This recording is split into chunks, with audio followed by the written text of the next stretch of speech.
You're listening to the Jiu Jitsu Lou podcast, and I'm Lou Temlett. I'm guessing you're having a good day because either you've been on the mats, considering getting on the mats, or maybe heading to compete. I'm so happy you're here listening or watching this episode. Please don't tap out before the end. When you want to follow your dreams and compete, start training Jiu Jitsu. I'd like to welcome Ange Taylor and Christine Martin to my podcast. Hello, both of you. How are you? Hi. Hi, good evening. Hello. Thank you so much for joining me. Ange, I will start with you. Now, you had a very amazing dream when you were quite young. Tell me about it and how you're now in the UK.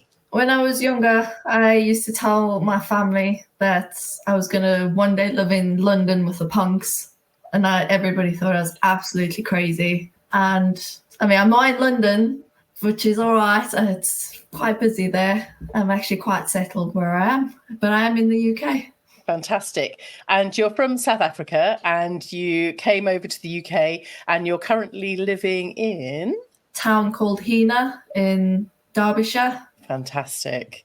And so you've been training Brazilian Jiu Jitsu in the UK for how many years now?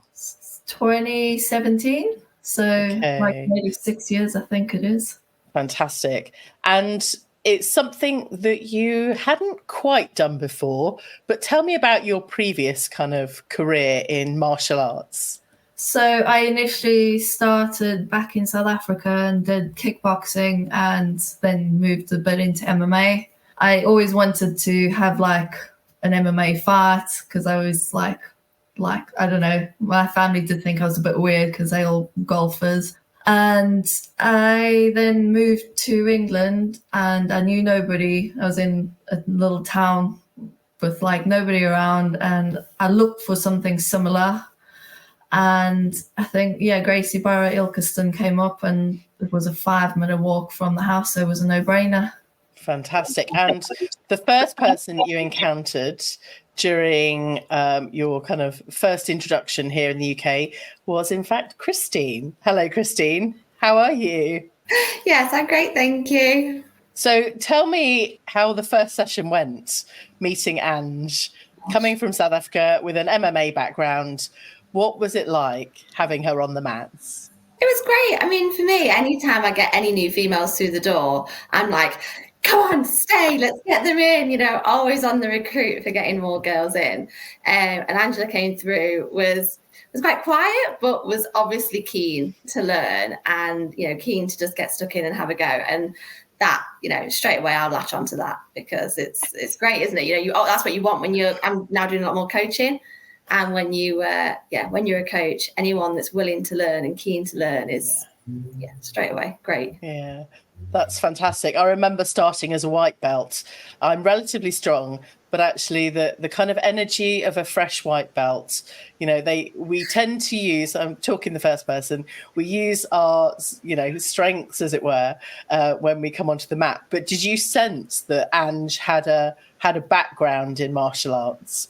I think you were always physically strong. I mean, you still are. Like, you've always been physically strong. And I think the thing that's a giveaway, and I think sometimes it's more noticeable with females, is that little bit of confidence to just have a go and not that fear that you'll get broken. I think jiu-jitsu looks much worse than it is to somebody that's never done anything. And she was willing to just have a go at sparring and have a go at like trying to pass the guard and not worried about it being injured as such, because I think as a club we've got good control, but I think just that I could do this.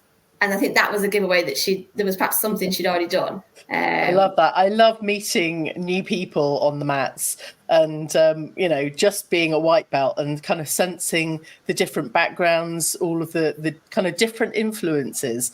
I'm a dancer and often, I've been dancing for 40 plus years and you can tell and sense what style of, dancing or maybe what style of martial arts other people have done when they come into the space. And I think it just brings such a lovely mix and dynamic to the mats that it is a unique mixed space for everyone and kind of anyone really. So, and tell me a bit more about your journey through jiu-jitsu, because I know you're now competing quite regularly, but how has that journey been for you from kind of white belts? I started obviously picking up my training once I'd finished university, like my first year of university, and Christine always encouraged people to give a competition a go, because she always says, like, you learn the most doing a competition. And I was like, oh no, maybe when I get like another tab, she was quite encouraging. And I did it. I entered quite a few comps initially, and there was never anybody in my weight category, so got loads of refunds. Mm-hmm. And then my first comp, I actually won gold, and I was like, oh, I could do this. Like, this is fun.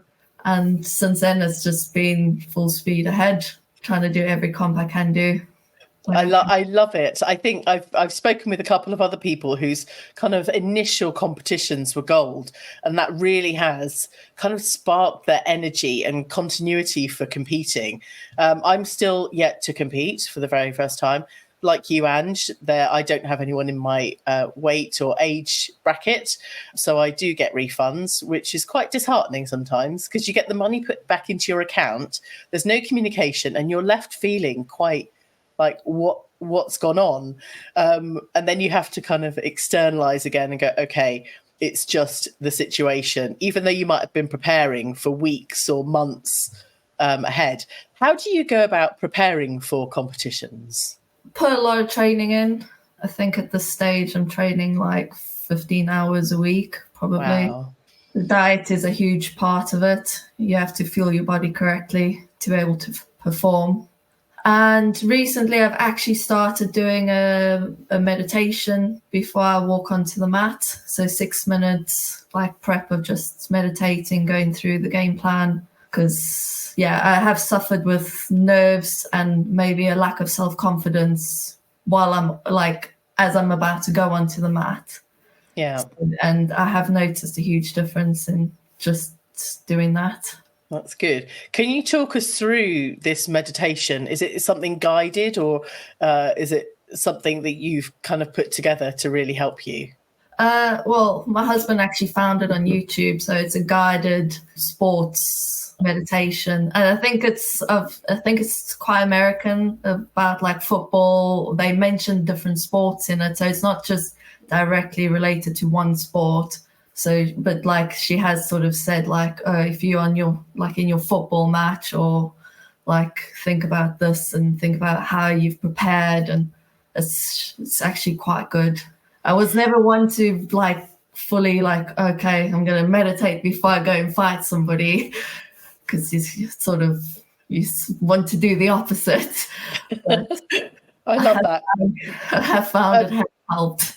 No, that's really good. I will get the link from you if that's okay, and pop it in the show notes, because I think I will certainly be listening to it. Any help I can get prior to my first competition, I will absolutely take on board.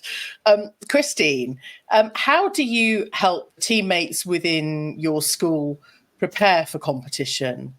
I guess there's quite a few aspects, isn't there? Like, obviously on the mat, initially it's technical, so it's going through because we have like classes for all abilities. So a lot of the classes, it's introducing jiu-jitsu, it's getting those good fundamentals, those good foundations.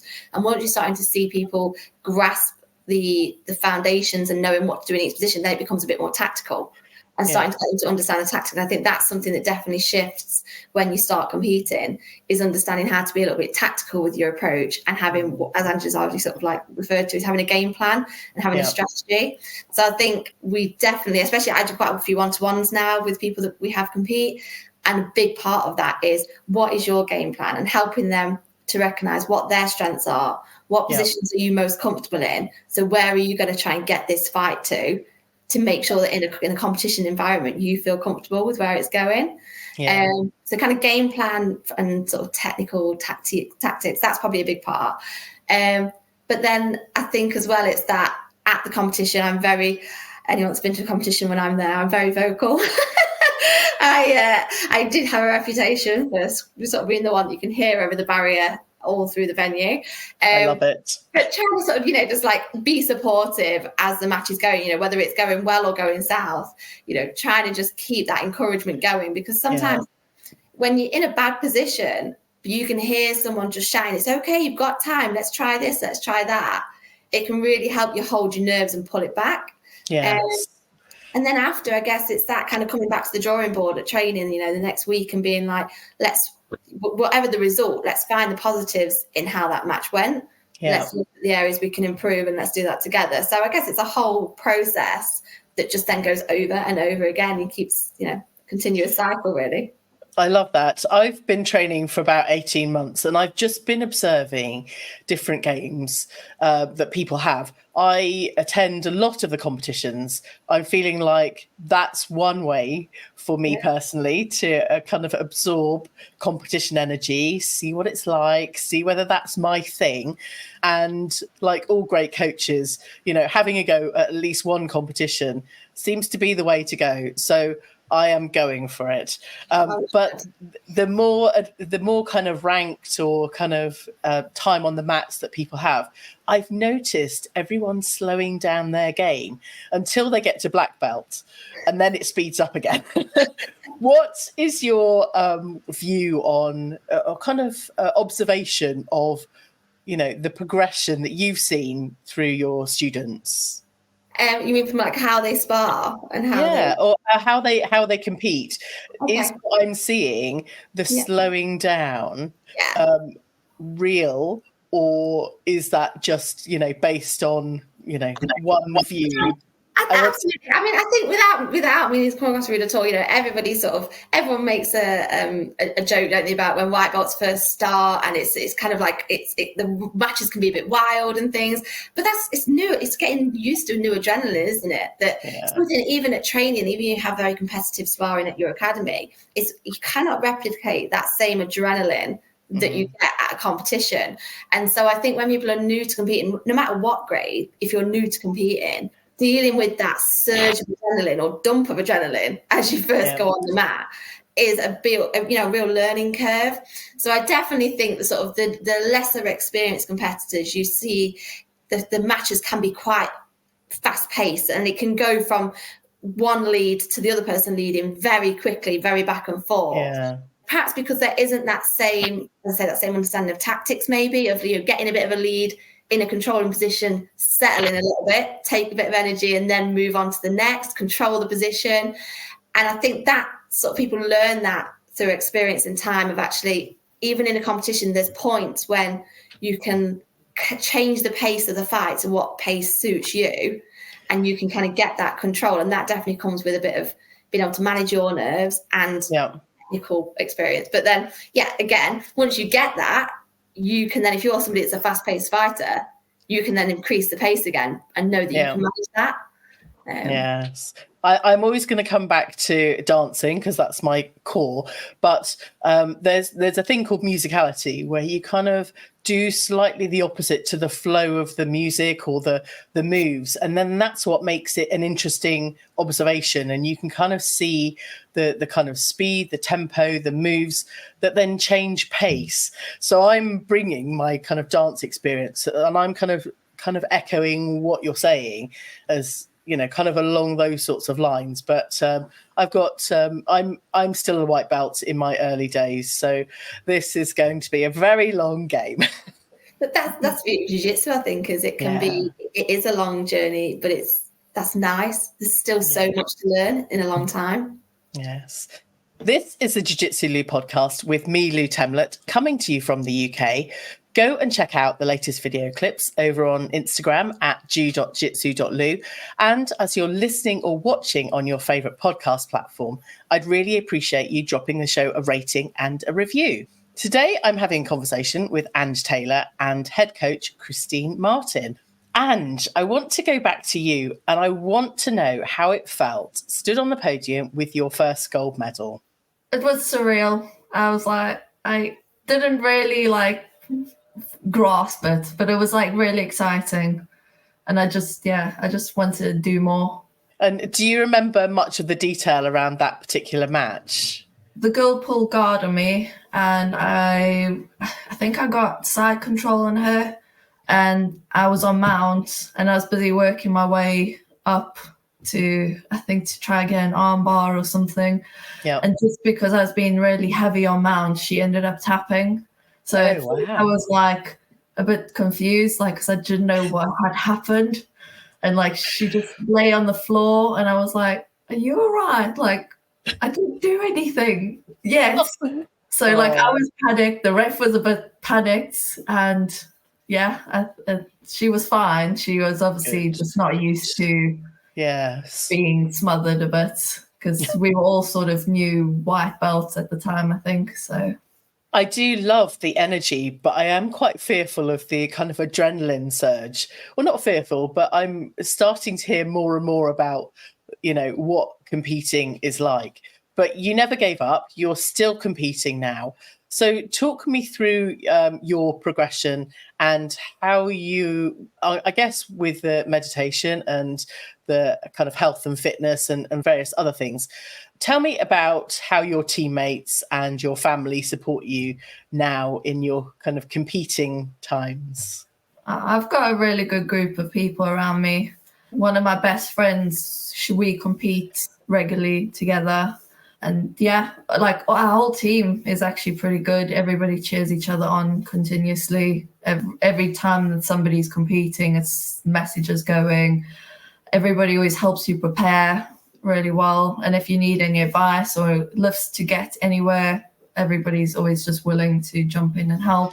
My husband's very supportive. He started coming and watching quite a few of my matches recently and being a bit more involved. And like he listens to me go on about jiu-jitsu like 24/7. Every now and then I get an eye roll, like again, but. So you've not managed to convince him to start training yet? No, I tried once, and he just said it's not for me. That's fine. It's not for everyone, is it? But it sounds like you've got a wonderful group of people around you supporting. And I think, that the whole community within jiu-jitsu is just so supportive. Everyone wants you to kind of succeed and kind of be there for you as well, which I find really lovely. So you've got a friend that do you always register together, and are you always kind of showing up at competitions? We do try. She's always like the first to register, and I'll wait and see if there's going to be a competitor for me, but we generally register, and then she normally drives, so I just get in the car with her. Fantastic. And her energy is like really good to be around. She's always positive. She's always happy and very motivational and supportive. Regardless of what you do, she's just always has your back. So, that's really good. A shout out to Angie's friend. You're welcome to name check her. We will tag her in the show. Becky Mayo. Okay, there we go. We've got a name drop. So you've had lots of successes, but tell me about the times that you found most difficult throughout training jiu-jitsu.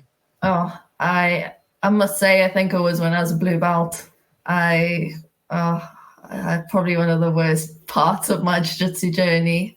I went from winning gold constantly to getting like promoted at the British Open after winning gold on the podium, to then like just not being able to medal, or like first match losing, and it was just hard dealing with that.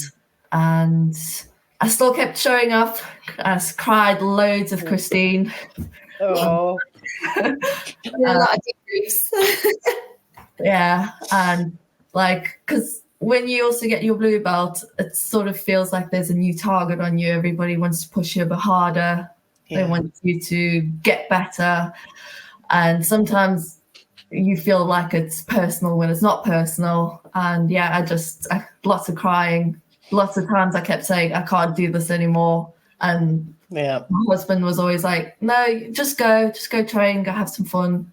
And even though I was entering competitions and like getting in the car, like bawling my eyes out and like saying, I can't do this anymore, I still registered and still kept competing. And yeah, I went to Europeans, and after the first year at Europeans, I think I like fell into a triangle like the first minute, and I sat there for 4.5 minutes trying to get out of a really tight triangle.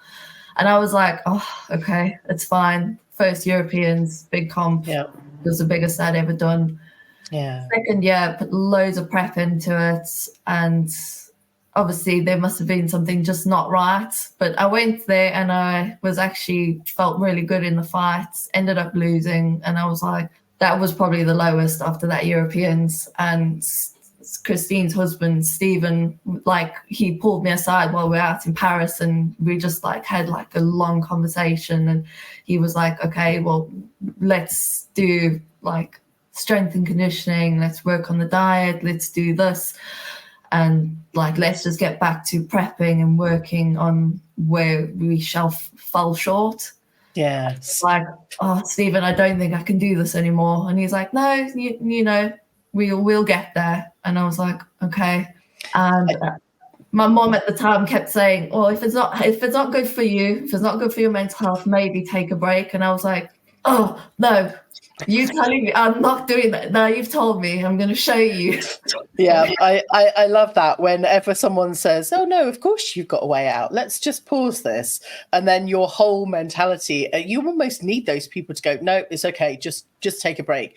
But I really admire you for your honesty and kind of sharing your challenging moments throughout jiu-jitsu, because you know, the Instagram life, it's all of the medals, it's all of the winning. It's not like, you know, fashion and beauty and all of those other elements. You know, it's kind of the same in jiu-jitsu. All of those tears, all of that emotion, all of that outpouring of kind of disappointment is not shared in that way. And, you know, thank you so much for sharing, because I think, you know, we all need to hear that it's okay to feel that way. I remember kind of giving my son a hug after his first match that he lost, and it was just heartbreaking as a parent. But I can't imagine what it would be like, you know, as a competitor.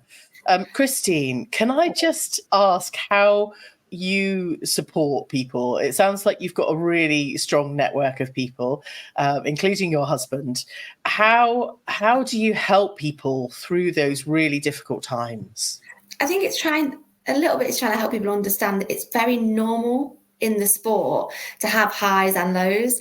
You know, there's a very, very sort of few people that start jiu-jitsu and go on a winning streak forever and ever, you know, and just win everything. I think you speak to anyone that's competed for a long time, they've gone through kind of like ruts where, you know, they've had a bit of a patch they just can't quite get out of. Sometimes it's a whole grade, sometimes it's just a 6-month period. And, you know, and often there's other aspects that maybe play into that. But I think sometimes it's just, say, for example, with Anja, you know, I think, as she's alluded to, she had a really good start in jiu-jitsu, you know, but I think there was this kind of, she had no expectation on herself, really surprised herself. And it was just like, oh, I've got nothing to lose, I might as well just go for it. You know, it's my first British, it's my first this, and the wins just kept coming. Amazing. Suddenly you go to blue belt and it's like, oh, this is a graded belt now. I should know things and I should be winning people now. And I can't lose to somebody lower grade than me. And yes, that's a man that's 20 kilos heavier, but he's a white belt. I can't lose. And I think sometimes mentally people get this sort of, they're putting higher expectations on themselves, more pressure on themselves, less able after something goes wrong to kind of still pull out the positives, because you start to be harder on yourself. And I think that can have a real spiral then in performance. You know, I think that's happened a little bit with Ange, and then that knocked her confidence. So then actually, even when she started to give herself a break, it was confidence ahead of matches started to become a bit of a, you know, self-doubt creeps in. And so I think from our point as coaches, again, as I say, it's trying to say, just put it into perspective, that training session, you know, it was a bad training session, but you've had a long week, or, you know, or actually one of the things I've said quite a lot to people as they get a promotion is sometimes you feel like you're up here and you're winning every day. And then you might feel like you've stopped progressing or you've gone backwards. I said, often it's not that you've gone backwards. It's that your teammates around you, perhaps the higher grades, perhaps your kind of equal levels, they're all like, we're having tough matches. Let's step it up. Yeah. So then suddenly you feel like you're struggling more and I must have got worse. You haven't gotten worse. Everyone's just challenging you more. And then you start to rise to that and you have a bit of a period and everyone says, oh, she's doing well again. Let's make it harder. And there's this kind of incremental approach, and that's something I can see now as a coach, as a black belt on the mat. I've done that with our juniors coming through, and some of them are hitting teens now. And where before I could kind of set up opportunities all the time, now I'm like, if I give them too much, they might catch me. So I've got to kind of reduce those opportunities.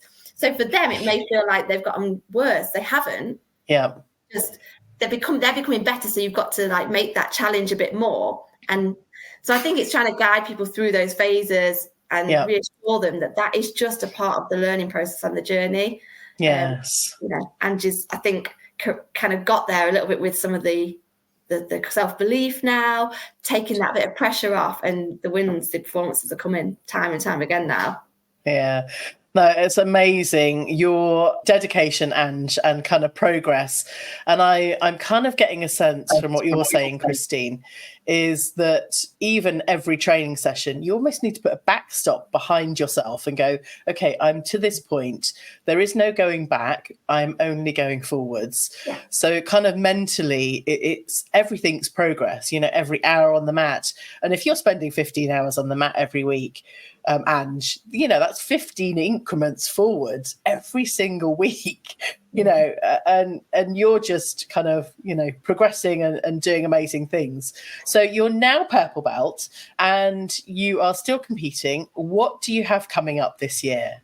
I am looking at doing the World Masters or the Abu Dhabi later in the year, depending on how much funding I get. I would love to do all the majors this year, but so the British Open is in a few weeks. Looking at going to Dublin in a few weeks as well. So there's a few coming up. Fantastic. And I'm assuming you're in this jiu-jitsu thing for the long term and not heading back to MMA at any point soon. I have concluded I don't like being hit in the head. I think that's what I hear from all people that have had MMA experience and have transitioned to Brazilian Jiu Jitsu, that the head strikes and various other things. I quite like my shins. So I'm going to stick with Brazilian Jiu Jitsu. Oh, fantastic. I was chatting to a girl yesterday at the AJP and we were talking about how we just really enjoy gi. We don't really like no gi. We like that we have grips. So it's the safetiness of having grips in a gi is also quite appealing. Yes. Now, do you have any advice I'm going to ask for me. I need some advice for my first competition. Any little tips or tricks that Christine may not have, shared or you've kind of learned throughout your journey? What is your advice for a white belt going in for their first competition? Just have fun, enjoy it. And that's all I can say. If once you stop enjoying it, there's no point. Got it. Christine, I will come to you for some advice from a black belt. I would love to know what your advice is for a white belt stepping on the mats for their first competition. I'm going to steal something Stephen said. So Stephen's my husband. He's the head instructor. So he often says to our new beginners, the first 5 competitions don't mean anything. They are just about actually weighing. That's an achievement in itself. Going, making weight for a competition, stepping on the mat for the first time, having a go at doing a technique that's something you try and pull off in your everyday training. And, just get a feel for it, break the ice with those 5 comps. And then after that, you'll be like, yeah, I love it. I want to pursue it. And you'll start to really kind of build your game plan, build your sort of strategy. But I think also do what you do day in, day out. Don't go to a competition and start trying to go for flying triangles if you never do flying triangles at training. Yeah, that's not going to happen, Christine. That's not going to happen. It might look good on the Instagram reel, but you've got to just do what you're doing day in, day out and enjoy doing that. And, and the results and the performances will come. I'm still working on all those things. I've got a strong half guard that I'm, developing and progressing. So that's where I am. Not giving anything away. I would, I'm out there to have fun and enjoy every experience. As I hope any listeners, or all of you listeners, if you haven't competed yet, go and give it a go.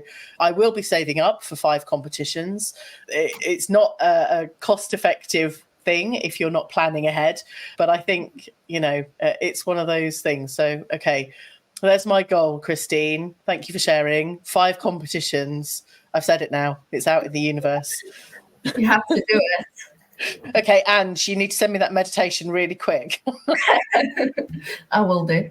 Oh, fantastic. Thank you both for joining me. I wish you all of the luck in your continued luck in your competitions, and I will be following your journey, as I will be following your journey as well, Christine. So thank you both very much, and I will speak to you again soon. Thank you for having us. Bye. I hope you enjoyed this episode. Thank you very much for telling your friends about this show. And as you're listening or watching on your favourite podcast platform, I'd really appreciate you dropping the show a rating and a review. Thanks again for listening. Catch you on the next episode of the Jiu Jitsu Lou podcast.